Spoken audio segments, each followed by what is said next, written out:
yang berikutnya adalah buat artikel yang kemudian menyampaikan tentang rahmatnya Islam, kebaikan Islam, tentang kewajiban untuk berislam secara agama, begitu seterusnya. Itu cara taubatnya.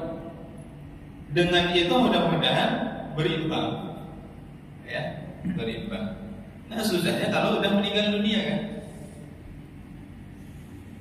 istri nggak ngerti akun kita, passwordnya, gimana menghapusnya? Anak-anak juga nggak tahu akun dan password akun kita. Kalau berupa buku, udah berapa banyak, udah dicetak, diterbitkan secara legal ya. Yang tidak misalnya orang fotokopi misalnya gitu. Gimana? Sementara orang-orang pada baca buku-buku kita. Kalau harian misalnya, koran atau apa, udah berapa ribu eksemplar dicetak. Asar, semuanya itu adalah asar. Begitu juga ucapan. Ada seseorang pernah menjelek-jelekan orang lain, kemudian banyak manusia yang kemudian terpengaruh oleh kejelekan orang ini. Terus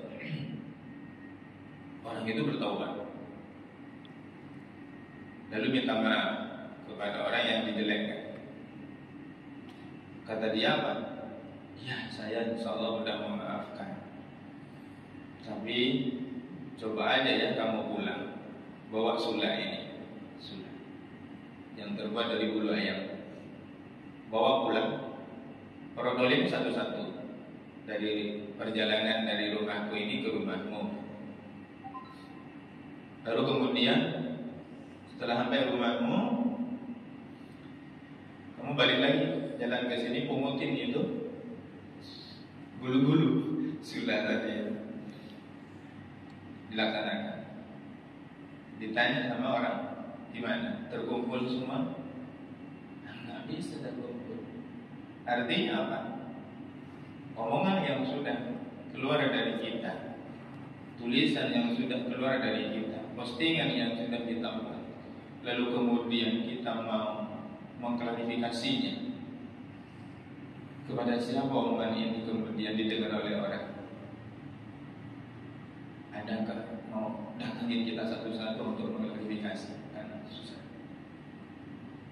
Karena itu memang kata pepatah Arab, salamatul insan fi hifdzil lisan. Selamatnya manusia itu ketika mampu menjaga lisannya.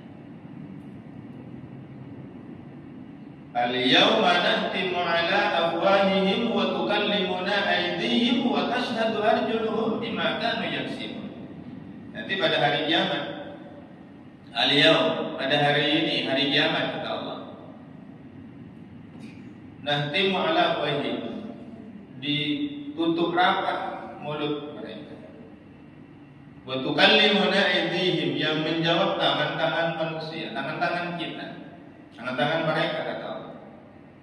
Wa tashhadu arjuluhum, yang menjadi saksi adalah kaki-kaki mereka. Bima kanu yaksibun, terhadap apa yang mereka kerjakan di dunia ini.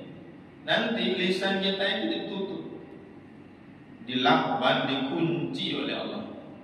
Al-yawma nahtimu ala afwahihim, dikunci rapat lisan kita. Yang menjawab adalah tangan kita.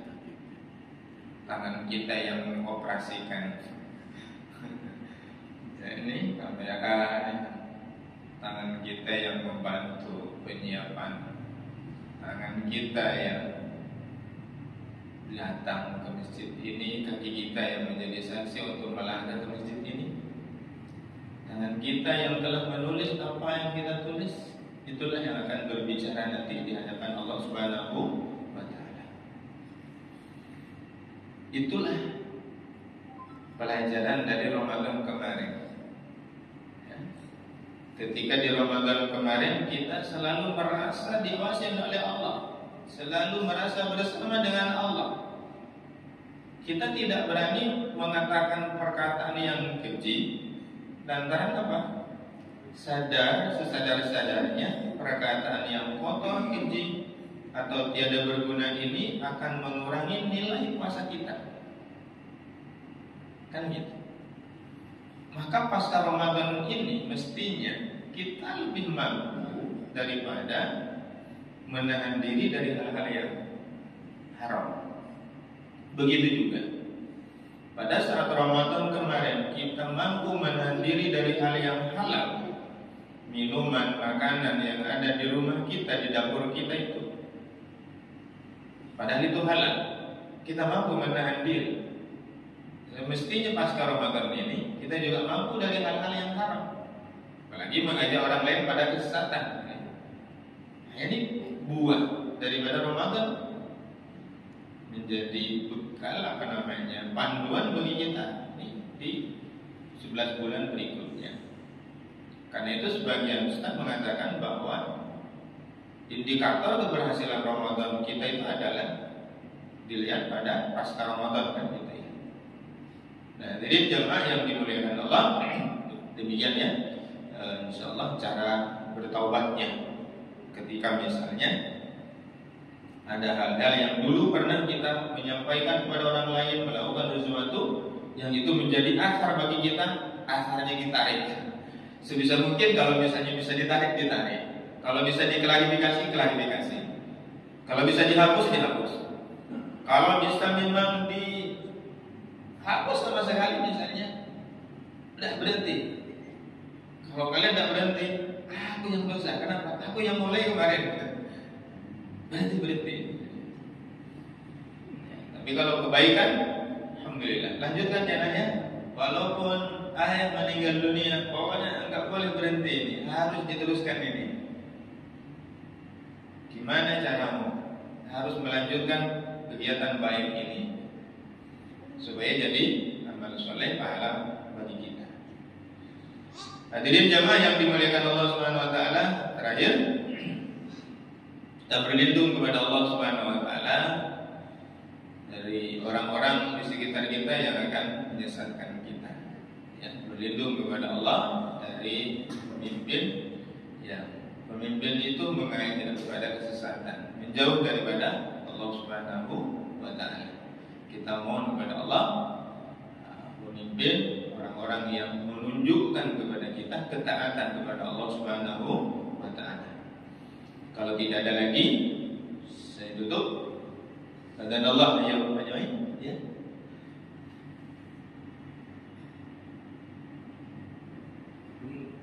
Sekarang kan ada medsos ya, viral. Medsos viral. Gimana ya ketika punya kesesatan yang viral? Ya, contoh yang kemarin saya itu.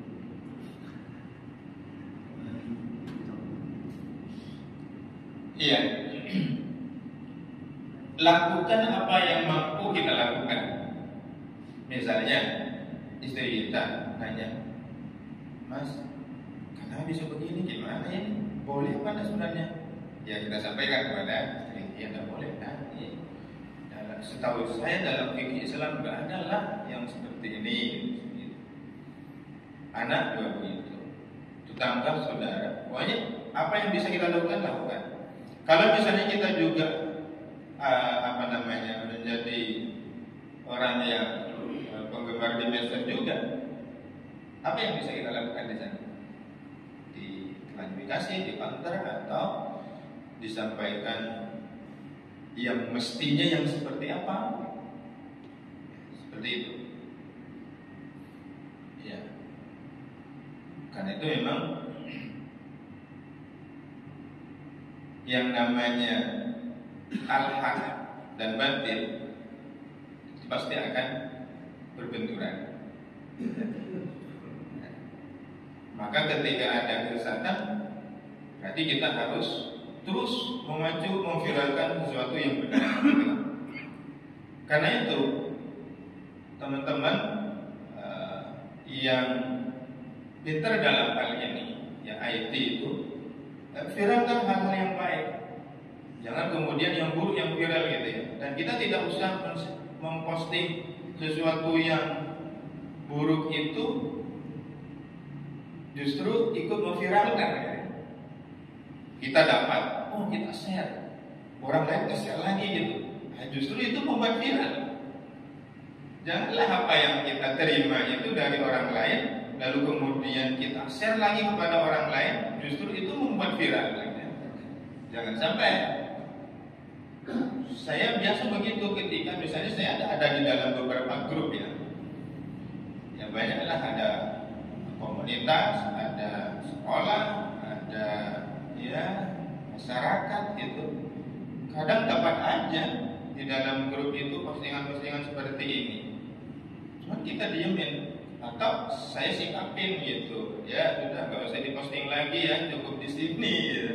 Kenapa? Kalau semua ini di-share semua grup itu akan jadi viral, padahal ini sebenarnya nggak boleh. Atau kalau itu mau di-share, berikan penjelasan tambahan. Berikan penjelasan tambahan yang benar yang kayak mana gitu. Yang begini yang salah ya. Kalau kita punya kemampuan di sana. Kalau enggak, lebih baik diamkan. Lebih baik kita tahan dulu apa yang kita terima, baik secara personal kita terima maupun di dalam grup. Apa yang kita terima, diamkan dulu, jangan kemudian terima, saya atau kalau tidak klarifikasi. Tapi kalau misalnya berita duka misalnya gitu ya, didiemin gitu, ya nggak benar juga, harus klarifikasi misalnya. Apalagi sebagai pengurus masjid misalnya, terima berita duka dari jamaah misalnya gitu, malah diemin. Ya agak lambat nanti nyebar beritanya. Yang benar adalah ketika begitu terima, baru kemudian klarifikasi. Ya, dari mana nih beritanya? Ini Pak, saya lagi di rumahnya nih, gitu kan? Oh iya kan, benar ya. Baru kita share gitu kan. Begitu juga berita-berita yang lain. Ya. Pokoknya cerdaslah dalam bermedsos. Sebab kalau tidak, itu menjadi asal juga. Medsos itu kan gini, apa yang kita terima bermanfaat atau tidak? Tidak bermanfaat, hapus. Terima bermanfaat untuk diri kita, atau juga bisa kita share kepada orang lain. Bagus ini kita share kepada orang lain, share kepada orang lain. Tapi segmen siapa ini? Kepada siapa kita harus share ini? Kan harus cerdas juga gitu dalam bermedsos, supaya apa yang kita sampaikan itu mendatangkan, menjadi mesin pahala ya, mesin pahala buat kita dan menghindari adanya dosa-dosa. Mudah-mudahan kita kedepannya lebih cerdas dalam bermedsos. Karena semuanya itu akan menjadi athar bagi kita. Ya, sekali lagi itu akan menjadi athar bagi kita.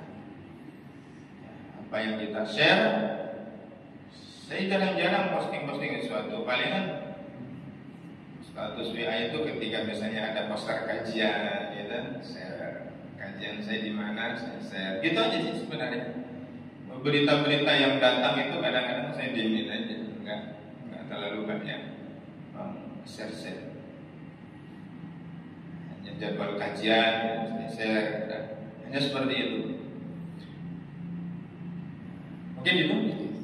Dan Allah yang majemain, kita ini dengan sama-sama baca hamdalah dan doa kepada majelis.